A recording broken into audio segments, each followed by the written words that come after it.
Subscribe చేసుకోండి. Hello everyone, welcome back to pen box India channel. This is your Lakshmi. Saturday weekend episode ఎలా అనిపించింది మీకు? ప్రోమోలో ఎంత ఫైరింగ్ ఉందో ఎపిసోడ్లో కూడా అంతే ఉంది అని అనుకుంటున్నారా?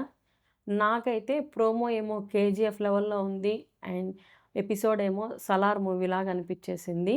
అంటే ప్రోమోలో ఉన్నంత ఫైరు కొంచెం ఇక్కడికి వచ్చేటప్పటికి తగ్గింది. కొన్ని విషయాల్లో అయితే చాలా డిసప్పాయింట్మెంట్ కూడా చేసిందనమాట. అవన్నీ ఏవో ఈ వీడియోలో డిస్కస్ చేసుకుందాము. ఇంకా రాను అప్కమింగ్ పాయింట్స్ అన్నీ సూపర్గా ఉంటాయి చూడండి.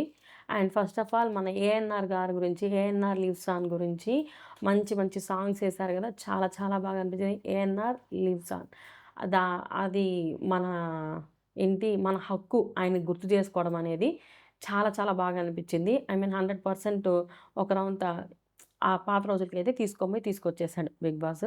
తర్వాత ఫ్రైడే రోజు ఏం జరిగిందో దాని గురించి చూద్దాము అనేసి మన నాగార్జున గారు ఫ్రైడే రోజు గురించి చూపించేశాడు. అక్కడ జరుగుతుంది సేమ్ మళ్ళీ అభయ్ నిఖిల్ మాట్లాడుకుంటూ ఏదైతే సోనియా ప్రొవోక్ చేసిందో, పృథ్వీని యూజ్ చేసుకునిందో, పృథ్వీని ప్రొవోక్ చేసి ముందరికి పంపించిందో, వాడికి కొంచెం కూడా అరే ఇలా ఉండొద్దు అలా ఉండొద్దు అని ఎందుకు చెప్పలేదని దీని గురించే డిస్కస్ చేసుకుంటా ఉన్నారనమాట. దానికి ఆల్రెడీ సోనియా తన రీజన్స్ అని చెప్పేసింది. నా ఇంటెన్షన్ అది కాదు, నా ఇంటెన్షన్ నిఖిల్తో చెప్పుకునిందంట. మళ్ళీ అక్కడ ఇంకో పాయింట్ ఏంటంటే పృథ్వీ తన మీద అలిగాడు కదా, దాని గురించి నిఖిల్ తనకెందుకు చెప్పలేదు అని అనేసి కూడా అడిగిందనేసి మాట్లాడుకుంటా అన్నారు. ఒక్కొక్కరు ఏమేమి మాట్లాడుకున్నారు. ఆదిత్య గారు ఇక్కడ ఒక మాట అన్నారు, ఏమని చీఫ్గా ఇంకా అభయే కరెక్ట్ అనేసి అని అనుకుంటున్నారు, కానీ పృథ్వీని వాళ్ళు ఒక వెపన్ లాగా వాడుతున్నారు, అది అతనికి అర్థం కావట్లేదు. ఏదైనా సేవింగ్ అవి ఏదైనా వస్తే అతన్ని సేవ్ చేయట్లేదు, కానీ నామినేషన్స్ వచ్చినా నామినేట్ చేస్తున్నారు, కానీ గేమ్లో మాత్రం అతన్ని ఒక వెపన్ లాగా వాడుతున్నారని మంచి కరెక్ట్ పాయింట్ అయితే చెప్పాడనమాట.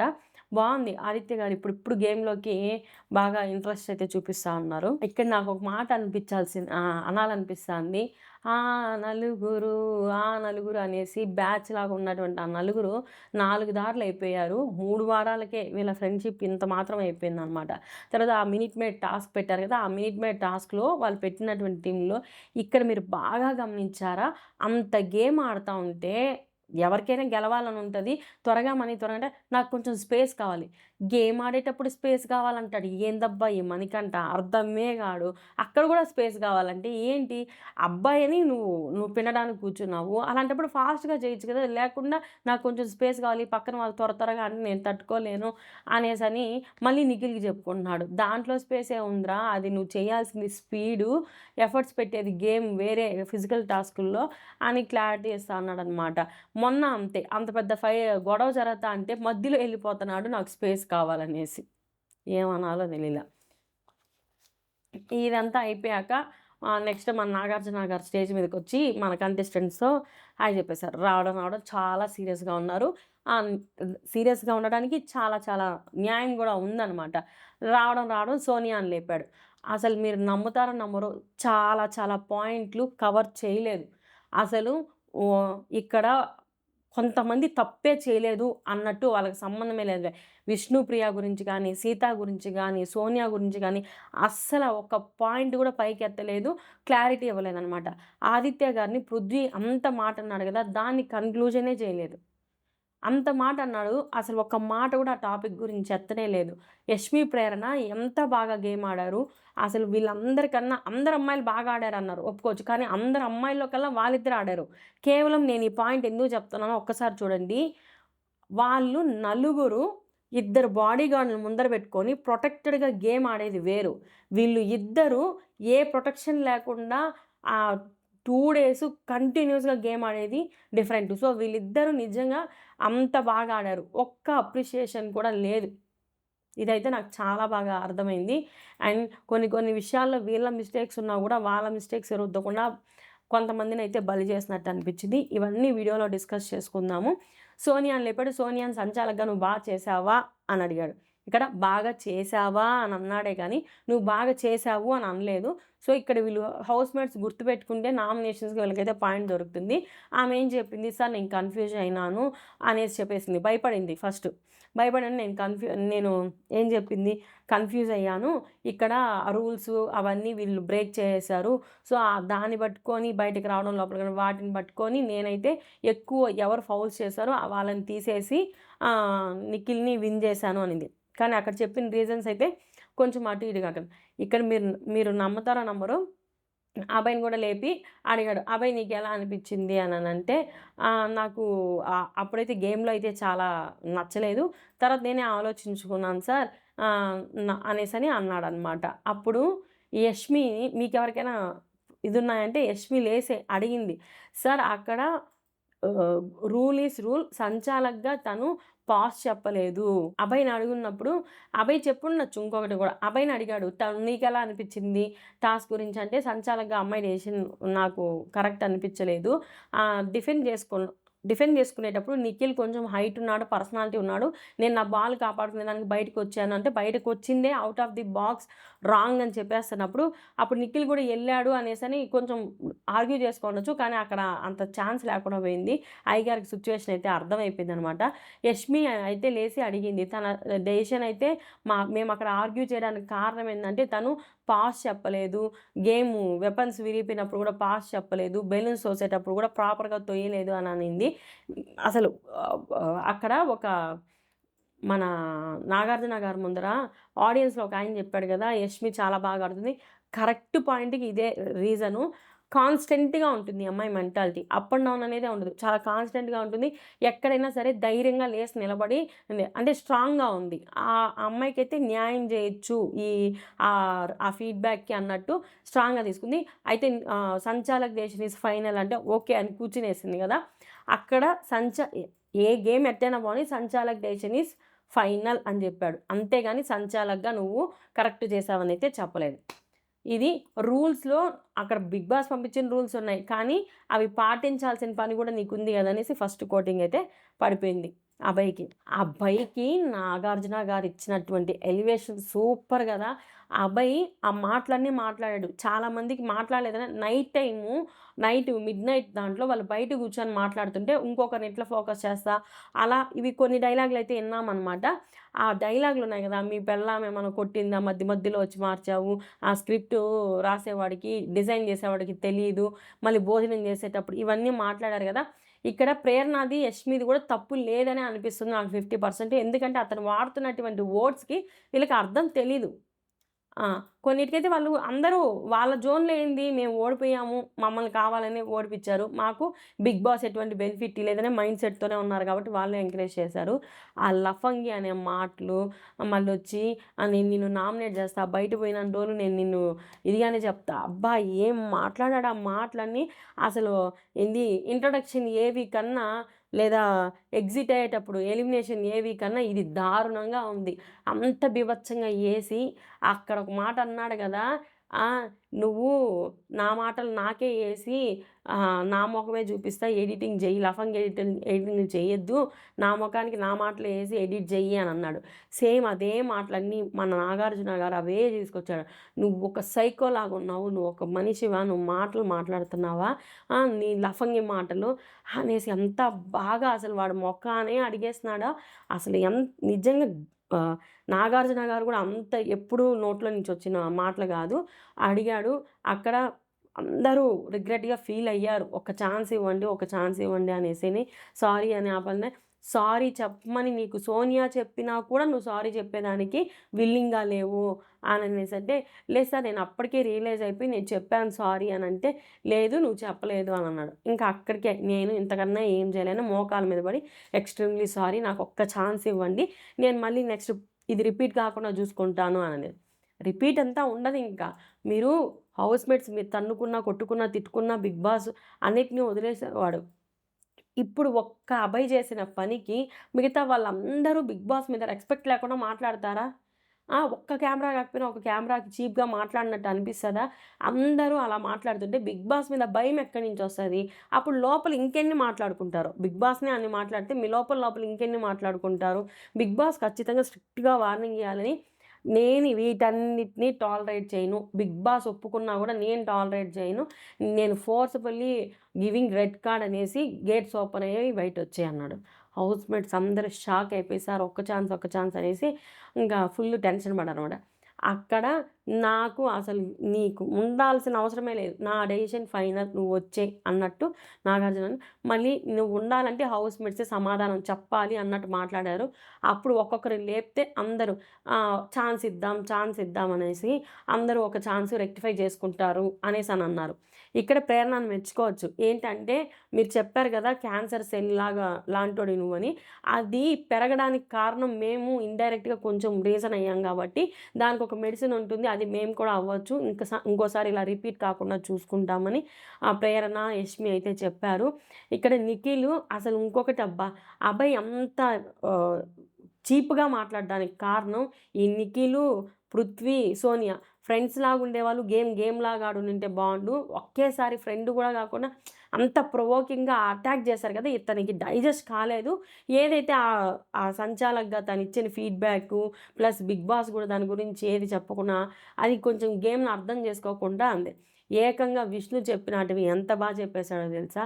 విష్ణు అయితే ఇలాంటి థాంక్ గాడ్ అభయ్ అన్న క్లేన్‌లో నేను లేను అననేసి. ఎందుకంటే దాంట్లో మిల్క్ పోసేటప్పుడు చెప్పింది కదా! వైట్ కలరు అభయ్ అన్న హ్యాండిల్ చేయగలడు అని. అలా అన్నప్పుడు తనే థాంక్ గాడ్ నేను అభయ్ అన్న టీమ్‌లో లేను. తను అసలు వరస్ట్‌గా ఉన్నాడు చీఫ్‌గా అనేసి అనింది గదా! అవన్నీ తెలుసుకున్నా గూడా రియలైజ్ అవుతాడా అంటే, ఆ ఫేస్‌లో నాకొక్క దగ్గర గూడా ఎక్కడ రియలైజేషన్ కనబడలా. ఇట్టున్నాడు. ఒక కంట్లో నీళ్ళొచ్చో, ఏదో వచ్చుంటే కొంచెం సింపతి అన్నా పెరుగునుంటుంది. ఏం లేదు. మీరు బాగా గమనించారో లేదో, ఈ పాయింట్ గురించి నాగార్జున గారు అడగరు. విష్ణుప్రియ ఏ టాపిక్ జరుగుతున్నా, ఏ డిస్కషన్ జరుగుతున్నా, ఒక విచిత్రమైనటువంటి ఎక్స్‌ప్రెషన్‌లు పెట్టి, ఆమెకి ఆ టాపిక్‌కి సంబంధం లేనట్టు, అది కెమెరా కంటెంట్ కోసమో, అదేదో కెమెరా అటెన్షన్ కోసమో తెలీదు గాని ఇట్లా ఎక్స్‌ప్రెషన్స్ మీరు బాగా గమనిస్తే చాలా చూడొచ్చు వీడియోలో. సో, ఫైనల్‌గా వాళ్ళు చెప్పిన ఒపీనియన్ ప్రకారం ఆయనకైతే ఎక్స్‌క్యూజ్ ఇచ్చేసి కూర్చోబెట్టేసాడు. నెక్స్ట్ పిలిచాడు నిఖిల్‌ని. నిఖిల్‌కి ఈ ఎర్రగుడ్డు బాగా తెచ్చిపెట్టింది నెత్తిన తంట. అసలు ఒకే మాట ఎవరు గేమ్ ఆడారు బాగా అనంటే, అందరూ బాగా ఆడారు అనన్నాడు. అమ్మాయిలు ఎవరు బాగా ఆడారు? అందరూ బాగా ఆడారు. మాకు లేని వరకైతే విష్ణు, సీత, సోనియా వీళ్ళు బాగా ఆడారు నైనిక అనేసని చెప్పాడనమాట. వాళ్ళేనా పక్క టీమోళ్ళు ఆడలేదా అనంటే, పక్క టీమోళ్ళు వాళ్ళిద్దరూ కూడా చాలా బాగా ఆడారు సార్ అన్నాడు. సో, మొత్తానికి నీకు లేన్‌లో ఎవరు బాగా ఆడారు అంటే, నాకు లేన్‌లో సీత బాగా ఆడింది. సో, సీత బాగా ఆడితే రెడ్ ఎగ్ ఎందుకు సోనియాకిచ్చావు అనేసంటే, సార్ అంటే ఈ పాయింట్ గురించి మళ్ళీ మాట్లాడదాం. ఇంతే. మళ్ళీ మాట్లాడదాం అని అన్నాడు. దాని గురించయితే ఒక మాట కూడా ఎక్కువ మాట్లాడలా. సోనియాకి రెడ్ ఎగ్ తీసుకుంటే సరిపోదు. దానికి తగ్గ న్యాయం చేయాలి. దానికి తగ్గట్టు గేమ్ ఆడి గెలవాలి అనేసని మాత్రం చెప్పాడనమాట. సో, యష్మిని అడిగాడు. ఎలా ఆడారు? గేమ్ బాగా ఆడావనంటే, సార్ నేనైతే నా 100% ఎఫర్ట్స్ ఇచ్చాను గేమ్ ఆడడానికి అనేసని అడిగాడు. ప్రేరణ కూడా అదే చెప్పింది. మా వల్ల ఎంతయిందో అంత ఆడాం సార్ అనేసి. విష్ణుప్రియ అనుకోని సార్ ఏదైతే చెప్పారో సామధాన ఉపాయాలు అది నాకసలు రాదండి. అలాగా మేము అలానే చేశాము, అలానే ఆడాము అనేసన్నాడు. సీరియస్‌గానే కొంచెం తీసుకెళ్తా. అప్పుడు ఒక్కసారిగా అందరికీ చాలా బాగా ఆడారు. మీరందరూ కుమ్మేశారు. మీకు నేనైతే ఒక 6,00,000 రివార్డ్ ప్రైజ్ మనీలో యాడ్ చేస్తున్నాను. ఒక్కొక్కరికి ఒక్కొక్క 1,00,000 అని చెప్పేసి తర్వాత స్టార్ట్ చేశాడు. అందరూ కూర్చోండి ప్రేరణ, విష్ణుప్రియ నిలబడండి అనేసి. వీళ్ళిద్దరి మధ్యన జరిగినటువంటి గొడవలు ఎన్ని 3 గొడవలు జరిగాయి. ఈ 3 గొడవల్లోనూ ప్రతి ఒక్కటి ప్రేరణది తప్పు, విష్ణుప్రియది తప్పు లేనట్టే చూపిస్తా వచ్చాడు నాగార్జున గారు. అక్కడ ప్రేరణ చెప్పింది నామినేషన్ పాయింట్ 5 గుడ్లుంటే 10 మంది తినొచ్చు.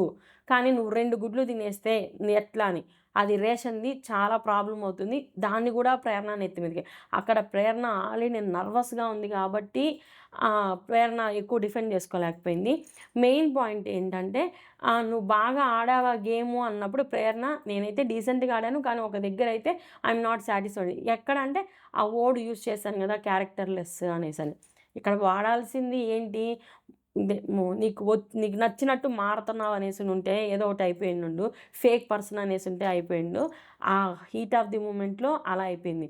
కరెక్ట్. ఇప్పుడు సీతని ప్రేరణ గుద్దతా అంటే వాళ్ళ టీమ్‌లో వాళ్ళొచ్చి డిఫెండ్ జేయాలి. వాళ్ళ టీమ్‌లో వాళ్ళొచ్చి సీతని కాపాడాలి. అక్కడ ప్రేరణనే సీత పట్టేసుకొని ఇదే నలిపేస్తున్నప్పుడు మళ్ళీ వచ్చి ఈ పిల్లొచ్చి విష్ణు వచ్చి గుద్ది నలిపేస్తా ఉంటే దాన్ని ఏమంటారు? ఆ అమ్మాయి లాజిక్ చాలా బావుంది. నాకు ఆ హేట్రెడ్ కనిపిచ్చింది అని క్లారిటీగా చెప్తాందనమాట. నన్ను వీళ్ళేం చెప్తున్నారు రివెంజిని ఆ మాటలకి మాత్రం వాటికి ఛాన్స్ ఇవ్వకుండా హేట్రెడ్ అని బాగా ఒత్తి చెప్పింది. దాంట్లో నువ్వు యూజ్ చేసిన ఆ ఒక్క వర్డ్ పట్టుకొని మిగతాది మొత్తం యాహ్! అదేంది దీనికి నెగెటివ్‌గా మార్చేశాడు నాగార్జున గారు. ఆ మాటకి నువ్వు అలా మాట్లాడడం వల్ల ఇలా అవుతాంది. మీరేమన్నా అదేంది నీళ్ళ కాడ ఆడోళ్ళు బిందెలతో కొట్టుకున్నట్టు కొట్టుకున్నారు. మీది ఈ సీరియల్ డ్రామా ఏంటి? ప్రతిసారి ఏంది గొడవలు అన్నట్టు వార్నింగ్ అయితే ఇచ్చాడనమాట. తర్వాత మణికంఠని లేపాడు. మణికంఠని లేపి ఒకే ఒక మాట. ఏంటి నువ్వు ఈ దోస మ్యాటర్ ఎందుకొచ్చింది? ఏం గొడవ? నువ్వేం చేసావంటే అక్కడికి మణికంఠ తన మాట మీదే ఉన్నాడు. ఆ ఇంటెన్షన్ రాంగు. ఆ అమ్మాయి చేసింది తప్పు అని. నిఖిల్‌ని అడిగాడు. ఏంటి అని. నిఖిల్ గూడా అట్లే అన్నాడు. వీడియో చూపించినాక ఫ్యూజులు ఎగిరిపోయినాయి. అసలు విష్ణు మొఖంలో నెత్తురు చుక్క లేదు. అలా తయారైంది. ఏం మాట్లాడలే ఏం తెనల. కానీ అక్కడ గూడా మళ్ళీ మణికంఠ అది ఇంటెన్షన్ రాంగ్ సార్ అనేసి అంటున్నాడు. బాగా చెప్పాడు. నువ్వు చేసిన పనికి ఆజ్యం పోసిన దానికి అంత గొడవ జరిగింది. నువ్వు అసలు మధ్యలో ఎందుకు ఇన్వాల్వ్ అవ్వాల్సినంత అవసరం ఏముంది? ఆడ నువ్వు ఇన్వాల్వ్ కాకుండా అంటే అది సద్దుమణిగిపోయిండేది. నువ్వు చూసినట్టు చెప్పావు. నీకు అక్కడ కనిపిస్తుందంటే but intention was that only. ఆ అమ్మాయి పిండి దాచిపెట్టుకునింది అనేసంటే నెక్స్ట్ ఫుడ్ వస్తదో లేదో తెలీదు. రాగి జావ వస్తదంటే మళ్ళీ మనకు వారం మొత్తం ఉండదు. ఇప్పుడు తింటే ఈ ఫుడ్డే బలం అనేసి మన వరకు పోసుకొని ఎళ్ళిపోదాం త్వరగా అని చెప్పింది. దాన్ని నువ్వెలా తీసుకుంటావు? అది మీ క్లెయిమ్ కోసమే కదా చెప్పింది అననేసి నాగార్జున గారు చెప్తున్నా గూడా ఇనిపించుకోలా. నీతో నేను మళ్ళీ మాట్లాడతాను. నువ్వు కూర్చో అని చెప్పాడు ఇట్టే. ఆ తర్వాత నిఖిల్‌ని అడిగాడు. నిఖిల్ అయితే ఆ అమ్మాయి అయితే బానే చేసింది సార్. మాకు చెప్పిందయితే వేరేగా చెప్పింది. మేమందరం కూడా అపార్థం చేసుకున్నాము అననేసి. సో, ఇంతటితో ఆపేయండి. నువ్వు ఆ ఎగ్‌కి నామినేషన్ ఏసిన దానికి ప్రేరణ చెప్పింది. వాళ్ళిద్దరు బయటే ఫ్రెండ్సు. కానీ హౌస్‌లోకొచ్చినప్పటి నుంచి అదేంటే నామినేషన్ ఏసిన దానివల్ల విలన్ అయిపోయింది ప్రేరణ.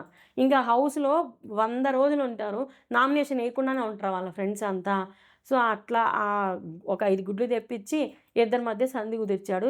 ఇది ఎంత దూరం పోతదో చూడాలి. కొంచెం ఎలా అనిపిచ్చిందంటే, నాగార్జున సార్ కూడా ప్రేరణని బాగా టార్గెట్ చేసినట్టే అనిపిచ్చింది. ఎందుకంటే, ఆ అమ్మాయి డిఫెన్స్ అంత చేసుకుంటాంది. సూపర్‌గా డిఫెన్స్ చేసుకుంటాంది. కానీ ఒక్కసారిగా అంత పెద్ద వ్యక్తి నువ్వు తప్పు చేసావు అంటే కొంచెం లో అయిపోతుందనమాట. కానీ గేమ్ పరంగా చూసుకుంటే అమ్మాయి చాలా బాగా ఆడింది. ఈరోజు గనక యష్మికి గానీ, ప్రేరణకి గానీ మీరిద్దరూ తోపులాగా ఆడారు అని చెప్పునుంటే ఇంకొక నెక్స్ట్ లెవెల్‌లో ఉండుండు. కానీ ఆ ఛాన్స్ వాళ్ళకి నాగార్జున గారు ఎందుకో ఇవ్వలేదు. పృథ్వీ గురించి నిఖిల్‌ని అడిగాడనమాట. నిఖిల్ పృథ్వీ ఎలా ఆడాడు గేము అనేసి. బాగా ఆడాడు సార్ అని. బాగా ఆడినప్పుడు నువ్వు రెడ్ ఎగ్ ఎందుకు ఇయలేదు పృథ్వీకి అనంటే, అది కాదు సార్ చీఫ్‌గా ఏ క్వాలిటీస్ ఉండాలో వాటిని నేను గమనించుకొని అది క్యాపబుల్ వాళ్ళకే ఇద్దాం అనుకున్నా. అంటే సో, ఆట ఆడేదానికైతే పనికొస్తాడు గానీ చీఫ్‌గా పనికిరాడా? అనంటే లేదు సార్ అగ్రెషన్ కొంచెం ఉంది కదా అనేసన్నాడు. అది కొంచెం ఉందా? ఎక్కువ ఉందా? నువ్వు చెప్పలేవులే అని మణికంఠని అడిగాడు. ఎందుకంటే ఒక తోపు దోసేబడింది మణికంఠ కదా! మణికంఠ వెరీ మచ్ అని చెప్పాడు. సో, అది అక్కడ కొంచెం అన్నాడు. ఇక్కడ వెరీ మచ్ ఉంది అగ్రెషను. దాన్ని నువ్వెలా కంట్రోల్ చేస్తావు అని సింపుల్‌గా అడిగేసాడు. నేను బ్యాలెన్స్ చేసుకుంటాను సార్ అది అని. ఎఫ్ వర్డ్ వాడావు. నెక్స్ట్ టైమ్ నేను రెడ్ కార్డ్ ఇస్తాననేసి చెప్పాడు. ఇక్కడ మీరు నమ్ముతారో నమ్మరో ఆదిత్యనని అంత పెద్ద మాట అన్నాడు. ఆదిత్యనని అంత పెద్ద మాట అనిందే గాకుండా ఆయన మీద కొట్టడానికొచ్చాడు. మెడకాయ ఇలా తిప్పాడు. ఆయన ఎంత హంబల్‌గా మాట్లాడుతున్నా ఆయన మీదకొచ్చాడు. ఆ టాపిక్ గురించి ఎందుకు ఎక్కువ అడగలేకపోయాడు బిగ్ బాస్? నాకు అర్థం గావట్ల. నాగార్జున గారు ఎందుకు ఆ పాయింట్‌ని ఎత్తి ఇది చేయలా? మీరు బాగా గమనించారో లేదో ఈ శక్తి టీమ్‌కి అందరికీ వాళ్ళ వాళ్ళ మిస్టేక్స్‌ని బాగా కవర్ చేసేసి వాళ్ళు చేసిన దానికి ఓకే. ఇది జరిగింది, ఇది జరిగింది అన్నాడు. తప్పా? రాంగా? అని మాత్రం ఒక కన్క్లూజన్ ఇవ్వాల. వీళ్ళు దాన్ని పట్టుకొని నాగార్జున సారే తిట్టలేదంటే వీళ్ళు చేసింది కరెక్టేమోలే అని నెక్స్ట్ నామినేషన్స్‌లో పప్పు సుద్దలవుతారేమో చూడాల. సో, నాకు తెలిసి పృథ్వీకి ఇంకా మంచిగా వార్నింగ్ పడునుంటే చాలా చాలా బావునుండు. ఎందుకంటే కొంచెం కంట్రోల్ అయ్యేవాడు. ఆ వార్నింగ్ అయితే పడాల్సిన వార్నింగ్ అయితే పడలా. కానీ రెడ్ కార్డ్ అయితే ఇచ్చి పంపించేస్తాననైతే ఒక సింపుల్‌గా వార్నింగ్ అయితే చెప్పేసినాడు. డైలాగు మనీ కన్ఫెషన్ రూమ్‌కి రా. ఆట ఆడుతున్నావా? లేకపోతే నీ ఇంటెన్షన్స్ ఎలా ఉన్నాయి? నీ మైండ్‌లో పెట్టుకొని ఆడుతున్నావా? నీ మైండ్‌లో ఇంటెన్షన్స్ ఉంటే బయటోళ్ళకి కనబడవు అనేసి అన్నాడు గదా! అక్కడ దీనికన్నా ఒక్కొక్క అమ్మాయి మణికంఠ లేనప్పుడు ఏం మాట్లాడుకుంటుందో చెప్తే సూపర్‌గా ఉండుండు. అమ్మాయిలైనా, అబ్బాయిలైనా, నిఖిల్ అయినా, అభయ్ అయినా, నబీల్ అయినా వీళ్ళందరూ మణికంఠ లేనప్పుడు ఏమేం మాట్లాడతారు? అమ్మో! వీడొస్తున్నాడు. వీడి ముందర ఏం మాట్లాడితే ఏమవుతుందో? వాడు దాంట్లో గూడా నామినేషన్ పాయింట్ ఎతుక్కుంటాడు అని ప్రతి ఒక్కరు భయపడి సస్తున్నారు మణికంఠ గురించి. ఆ క్లిప్పులేసునుంటే ఇంకో రేంజ్‌లో ఉంటుంది. కానీ యష్మి క్లిప్పేసి కూడా చాలా మంచి పని చేశాడనమాట. ఎందుకంటే తనక్కడ నామినేషన్స్‌లో దాంట్లో హర్ట్ అయిపోయి గేమ్‌లో లోపలికొచ్చి "అక్క నాకు హగ్గు కావాలక్క, అక్క నాకు హగ్గు కావాలక్క" అని సోనియాని అడుగుతున్నాడు. అన్ని కెమెరాలు చూస్తేనే నాకు హగ్గు కావాలి. ఏంటది? వాళ్ళ వైఫ్ చూస్తే దేనితో కొడుతుంది? నేనైతే నా స్వామి అక్కడ యష్మిది జరిగింది గదా! యష్మి వీడియో క్లిప్పేసాడు కదా! అది ఏం లేదండి. అమ్మాయి నామినేషన్స్ అయిపోయింది. అతను ఫ్రెండ్‌గా అలా హర్ట్ చేసేటప్పటికి "నువ్వు నాకు ఫ్రెండ్‌గా గూడా పనికిరావు" అనేసి ఆ పాప నిన్ను లైఫ్ లాంగ్ ఐ మీన్ నామినేషన్స్‌లో ఉన్నన్ని రోజులు ఇక్కడ హౌస్‌లో ఉన్నన్ని రోజులు నామినేట్ చేస్తాను వచ్చేసింది. ఏడ్చుకునేసింది బాగా. సోనియా అనిన మాటకి ఇతనికి. అయినా అసలు స్పేస్ గూడా ఇవ్వకుండా వచ్చి మళ్ళీ ఇట్ట హగ్ చేస్తాడు. మళ్ళీ ఆ అమ్మాయి అంత క్లోజ్ కూడా కాదు. అలాంటిది ఆ పాప పృథ్వీతో చెప్పుకుంటా మాట్లాడేసి అది డిస్క్లోజ్ అయిపోయింది.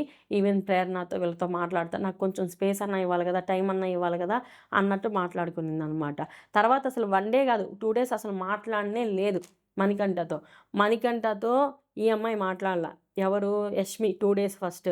గేమ్ అయిపోయి టాస్క్ అంతా అయిపోయి దెబ్బలు బాగా తగిలించుకున్నాక ప్రేరణ మాట్లాడలా పృథ్వీతో. వాళ్ళిద్దరికే అంత ప్రాబ్లమ్ వచ్చింది చూడండి హౌస్‌లో. ఎందుకంటే వాళ్ళిద్దరు బాగా ఆడారు గాబట్టి, అంతమందికి ఇదయ్యారు గాబట్టి. సోనియా తర్వాత మనీని మనీది అయిపోయిన తర్వాత నబీల్‌ని అస్సలు పట్టించుకోలేదు. అసలు నబీల్‌కి ఒక స్క్రీన్ స్పేసే లేదు. Not even 1 or 2 seconds Nabeel screen space అయితే. సోనియాకి కూల్‌గా గుడ్డు పగలగొట్టాడు. ఏమని? "నీకు ఛాన్స్ వచ్చింది చీఫ్‌గా నువ్వైతే గేమ్ ఆడలేదు. బాగా గేమ్ ఆడాలి గదా!" అని గుడ్డు పగలగొట్టాడు. తర్వాత విష్ణుప్రియకి నిన్ను ఆల్రెడీ సెకండ్ వీక్‌లోనే చెప్పాను. నువ్వు వాడినది పత్తితో డైలాగు. అక్కడి నుంచి ఇప్పుడు పతివ్రత డైలాగ్ దాకొచ్చావు. ఆ మాటలు అవసరం లేదు హౌస్‌లో అన్నట్టు వార్నింగ్ ఇచ్చినట్టు కొంచెం చెప్పినట్టు గుడ్డయితే పగలగొట్టాడు. మొత్తానికి యష్మి గుడ్డు, నబీల్ గుడ్డయితే పగలలేదు. నిఖిల్ గూడా చీఫ్ అయ్యాడు. కానీ నిఖిల్‌కి ఇక్కడ మళ్ళీ అసలు నిఖిల్‌ని బాగా కన్ఫ్రంట్ చేయలేదు. ఏంటి? ఈ రెడ్ ఎగ్ నువ్వెందుకు సోనియాకిచ్చావు అననేసి. సోనియాని సంచాలక్‌గా నువ్వు కరెక్ట్ చేసావో లేదో మళ్ళీ మాట్లాడుతా ఉన్నాడు. దాని గురించి మాట్లాడలేదు. సీత, విష్ణుప్రియ, ప్రేరణ మీద అటాక్ చేశారు గదా! ఎక్కడ? ప్రభావతి దగ్గర గుడ్లు కోసం ఫైట్ చేసేటప్పుడు అసలు ఆ పాయింటే తీయలేదు. నైనిక గేమ్ గురించి అస్సలు మాట్లాడలేదు. వీటన్నింటి గురించి అసలు చాలా ఆపేసాడనమాట. అదేంటంటే మళ్ళీ మాట్లాడతానన్నాడు. కానీ మాట్లాడలా. మనకు ఎడిటింగ్‌లో తీసేసాడో ఏమో తెలీదు. ఆడేమన్నా మాట్లాడున్నా వీళ్ళ మొఖాల్లో కొంచెమన్నా ఏడుపు కనిపించాలి గదా! అది కనపడలేదు. కానీ మొత్తానికి శక్తి టీమ్‌కైతే ఒక ఎనర్జీ వచ్చేసింది. ఆహా! మనంతా కరెక్ట్ ఫామ్‌లోనే ఉన్నాం. సోనియాకి ఎక్కువ వార్నింగే ఇవ్వలా. ఆమె చేసిన ప్రయోగం ఆమె బాగా గేమ్ ఆడుతున్నావు అన్నాడు. ఇంకా ఆమె నెక్స్ట్ లెవెల్. ఎందుకో తెలుసా? లాస్ట్ వీక్ ఒక హింట్ ఇచ్చాడు కదా! నువ్వు బ్యాడ్ అయిపోతున్నావు విష్ణు విషయంలో అని. అది క్యాచ్ చేసి విష్ణుతో ఫ్రెండ్‌షిప్ చేసేదానికి ఈ వీక్ అంతా భయంకరంగా ట్రై చేసింది. అమ్మో! ఈ పిల్లకి ఒక హింట్ ఇచ్చినా నెక్స్ట్ కంటెంట్ రాదని ఫిక్స్ అయ్యాడో ఏమో బిగ్ బాస్. ఈమెకైతే అంతగా డైలాగ్స్ గూడా నాగార్జున గారికి రాసినట్లేరు. మొత్తానికి అలా సాఫీగా గడిపిచ్చేసాడు లాస్ట్‌కొచ్చేటప్పటికి. ఈరోజు ఎపిసోడ్ అయితే నెక్స్ట్ లెవెల్ అనిపిచ్చింది. ఒక అభయ్ మ్యాటర్ మాత్రమే. ఆ దోస మ్యాటర్ వీడియో ఏసి మరీ జూపిచ్చాడు. మన మణికంఠ కళ్ళు తెరిపిచ్చాడు. మణికంఠ ఇంకైనా మారతాడో లేదో నెక్స్ట్ వీక్ కూడా గేమ్ ఇలానే ఉంటే మణికంఠ ఆయన్ని హౌస్‌లో నుంచి బయట పంపించే ఛాన్సెస్ గూడా చాలా చాలా ఉంటాయి. ఈరోజు మణికంఠకి భజన కొట్టి, మణికంఠకి ఓటేయమని అడిగే కంటెస్టెంట్స్ అయినా, రివ్యూవర్స్ అయినా ఒకసారి ఆలోచించడానికి ట్రై చేస్తారు. సో, అన్యాయం అయితే జరిగింది ఈరోజు. ఎవరికి జరిగింది అని అనుకుంటున్నారా? యష్మికి, ప్రేరణకి, నబీల్‌కి. వీళ్ళు ముగ్గురికి అన్యాయం జరిగింది. వీళ్ళకసలు వీళ్ళు పెట్టిన ఎఫర్ట్స్‌కి ఒక్క రౌంత్ అంటే ఒక 0% గుర్తింపనమాట. ఇంకొంతమందైతే ఎలా చెప్పాలి? మేడి పండు చూడు మేలిమై ఉండెను, పొట్ట విప్పి చూడు పురుగులుండును అన్నట్టు పైకి బాగా కనిపిస్తున్న లోపల చాలా డొంకలున్నాయి. అసలు వాటిల్ని బయటికి వెలికే తీయలేదు నాగార్జున గారు. మరి 'బిగ్ బాస్' సెకండ్ థాట్ ఎలా ఉందో తెలీదు కదా! Thought process. చూద్దాం నెక్స్ట్ రేపేం జరుగుతుందో. సో, ఇదండి సాటర్‌డే ఎపిసోడ్ రివ్యూ. ఈ వీడియో మీకు నచ్చినట్లయితే please like, share, subscribe our pen box India channel.